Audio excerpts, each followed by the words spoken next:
This channel does not promote any violent, harmful, or illegal activities. All content provided by this channel is meant for an educational purpose only.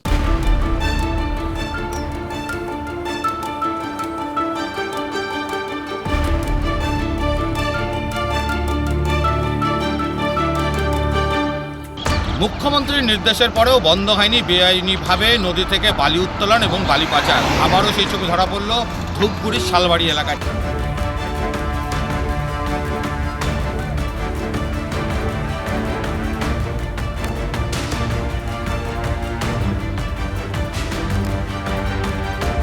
ঠিক আমার পেছনে দেখা যাচ্ছে গ্ল্যান্ডি সেতু, আর এই গ্ল্যান্ডি নদী থেকে অবাধে চলছে বালি পাচার।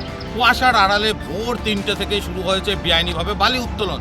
3 থেকে 4টি ট্রলি, ট্রাক্টর, সেই সঙ্গে পিকআপ ভ্যান, বিভিন্ন ধরনের গাড়িকে নদীতে নামিয়ে চলছে বালি চুরি। তাও একেবারে পুলিশ প্রশাসনের চোখের সামনে।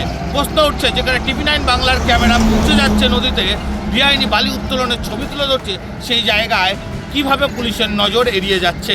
প্রশ্ন উঠছে, তাহলে কি শস্যের মধ্যেই রয়েছে ভূত? কারণ রাজ্যের মুখ্যমন্ত্রী বারংবার নির্দেশ দিয়েছেন বেআইনিভাবে বালি উত্তোলন বন্ধ করতে হবে।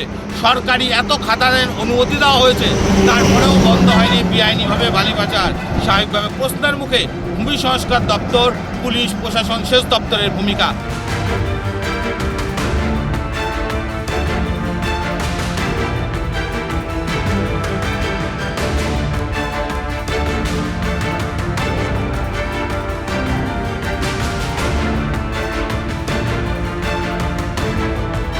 আমাদের তৃণমূল কংগ্রেসের কোনো নেতা কোনো বালি পাথরের সঙ্গে যুক্ত নয়।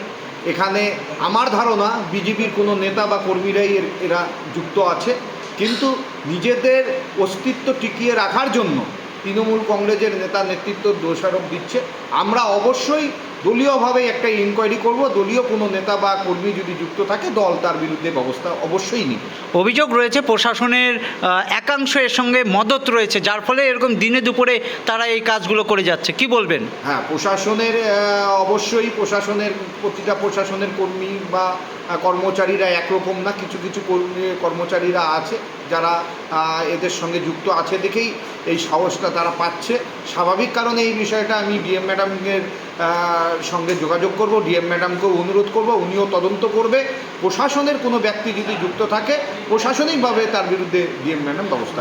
আপনারা জানেন যে সেখানে কোনো রয়্যালটি নেই, সেখান থেকে বালি তোলা যায় না। তারপরেও সরকারি ঘোষণা, শুধু নামেই সরকারি ঘোষণা। এই তোলামূল কোম্পানির আমলে প্রশাসনের মদতে, তৃণমূল কংগ্রেসের নেতাদের সৌজন্যে এইভাবে অবাধে লুট হচ্ছে। সারা জলপাইগুড়ি জেলায় এইভাবে অবাধে লুট হচ্ছে এবং প্রশাসন সমস্ত কিছু দেখার পরও নির্বিকার দর্শকের ভূমিকা পালন করছে। কারণ প্রশাসনের মদতে এবং তৃণমূল কংগ্রেসের নেতাদের দৌলতে আজকে এই নদীগর্ভ বিঘ্নিত হচ্ছে, আজকে নদীর পরিবেশ ভারসাম্য বিঘ্নিত হচ্ছে এবং এই তোলামূল কোম্পানি এদের মাধ্যমে অবাধে দেদার লুট করছে। কতদিনে বন্ধ হবে এই বেআইনি বালি কারবার, সেটাই এখন প্রশ্ন। জলপাইগুড়ি দুপুর থেকে রনি চৌধুরী, TV9 বাংলা।